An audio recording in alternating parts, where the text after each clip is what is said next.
আদরের ছোটো ভাই যাবে দূরপ্রবাসে ইউরোপে, তাকে বিদায় জানাতে আসলাম এয়ারপোর্টে। দুই ভাই একসাথে ভিডিও করে নিলাম। হাসি মাখা মুখ ছিল অনিম ভাইটার, সাথে ছিল বন্ধু বান্ধব, আত্মীয় স্বজন, মা বাবার দোয়া থাকবে চিরক্ষণ। তাই শেষ সময়ে বন্ধু বান্ধবদের সাথে কোলা করে নিল, মা বাবার কাছ থেকে শেষ বিদায় নিল। এখন শেষে অনিমে এয়ারপোর্টের ভিতরে প্রবেশ করতে লাগলো।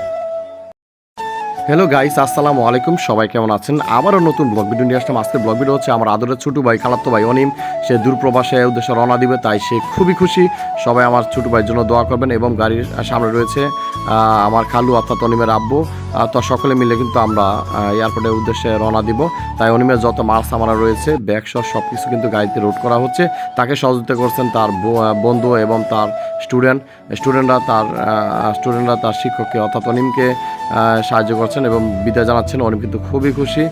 তো আসলে যেহেতু জীবনের ফার্স্ট টাইম সে ইউরোপের উদ্দেশ্যে যাচ্ছে দূরপ্রবাসে, এবং আমার সাথে রয়েছে অনিমের আব্বু এবং আম্মু অর্থাৎ আমার খালু এবং খালাম্মা, এবং বাম পাশে রয়েছে আমার মামাতো বোন সাবা। সবাই মিলে কিন্তু আমরা এখন 2টা বাজায় রওনা দিয়েছি এয়ারপোর্টের উদ্দেশ্যে।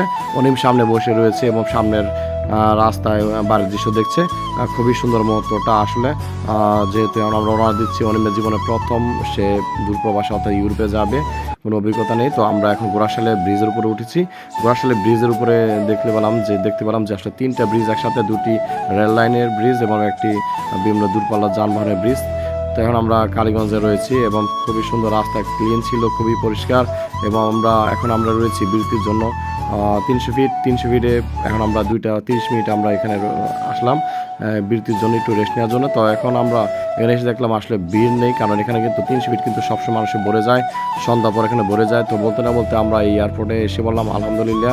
দেখতে পাচ্ছেন এয়ারপোর্টের দৃশ্য আসলে, কিন্তু একটা জিনিস সবচেয়ে খারাপ লাগে যে এয়ারপোর্টের আসলে যে একটা ভোগান্তি পেতে হয়, বিশেষ করে এখানে যানবাহনের অবস্থা অনেক খারাপ। দেখতে পাচ্ছেন 30 মিনিট আমি এখানে এয়ারপোর্টের 4 নম্বর গেটের দিকে কিন্তু প্রায় 30টা মিনিট আমরা গাড়িতে বসে রয়েছিলাম, কারণ এখানে এত জ্যাম ছিল, সিএনজি সব বিভিন্ন যানবাহন কিন্তু ছিল এয়ারপোর্টে। একটা অবাক লাগে যে আমাদের বাংলাদেশে এয়ারপোর্টে এমন একটা নেই, এই অবস্থা কেন?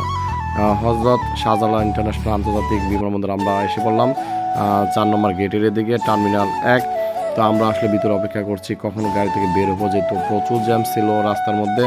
এটা আসলে খুবই, এবং বার থেকে খুবই দৃশ্য দেখছি, অনেকের মানুষ ভরে গেছে, যেহেতু মানুষ প্রবাস জীবন যাপন অনিমে করবে, অনেক যাচ্ছে আসছিল। এবং শেষ সময় অনিমের সাথে ভিডিও করে নিলাম ছোটো ভাইয়ের সাথে।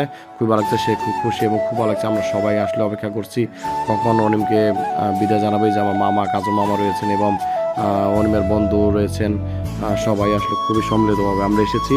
তো অপেক্ষা করছি কখন অনিমের ভিতরে যাবে। তো আসলে প্রবাস জীবনটা খুবই কষ্টের, যারা যায় তারা আসলে বুঝে, খুবই কষ্টের আসলে। অনিমের বন্ধুরাও কিন্তু রয়েছে। তো আমরা অপেক্ষা করছি অনিম কখন ভিতরে যাবে। এই যে অনিমের বন্ধুরা, তারা খুবই খুশি, তারা কিন্তু এসেছেন অনিমকে বিদায় জানাতে।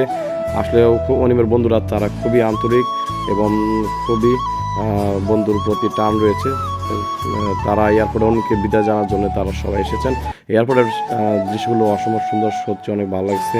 কিন্তু একটা বিষয় কি, আমাদের এয়ারপোর্টে আসলে অনেক জ্যাম, অনেক মানুষ ভিড় লেগে থাকে।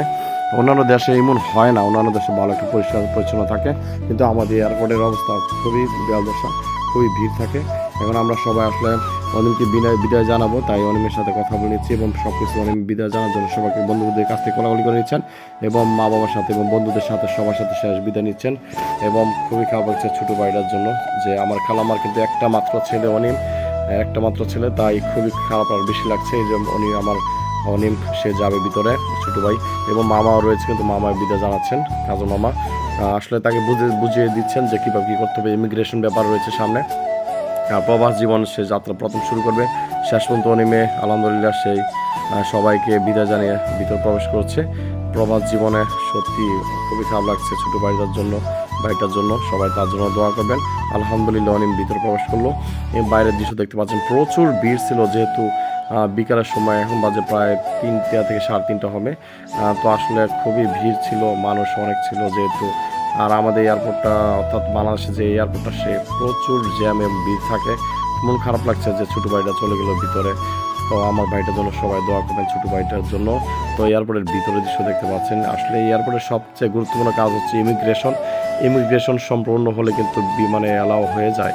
তো তো আমরা আসলে ভাবছি, এই যে ভিতরের দৃশ্য দেখতে পাচ্ছেন, তো ভিতরের দৃশ্য ভিডিও করলাম কাছে ভিতর থেকে। তো আমার সাথে রয়েছে অনিম এর আব্বু, অর্থাৎ আমার খালু অনিমের আব্বু। তো উনি আমার সাথে রয়েছেন, খুব টেনশন আছেন যে ছেলেটা ভিতরে গেল ইমিগ্রেশন ঠিক আছে কি না। তার যারা প্রবাসে যায় তারা আসলে জানে ইমিগ্রেশনের সর্বপ্রথম এয়ারপোর্টের গুরুত্বপূর্ণ একটা কাজ থাকে, সেটা সম্পূর্ণ হলে কিন্তু বিমানে যাওয়া সহজ হয়ে যায়, সহজ হয়ে যায়। তো আমি দেখাচ্ছি বাইরের দৃশ্যগুলো খুব সুন্দর, এয়ারপোর্টের সুন্দর সুন্দর ভবনগুলো সত্যি অসম্ভব সুন্দর, এবং এবং বিভিন্ন মানুষও তারা প্রবাস, অনেক মানুষ যায়, অনেকে আসে আসলে দেখার জন্য।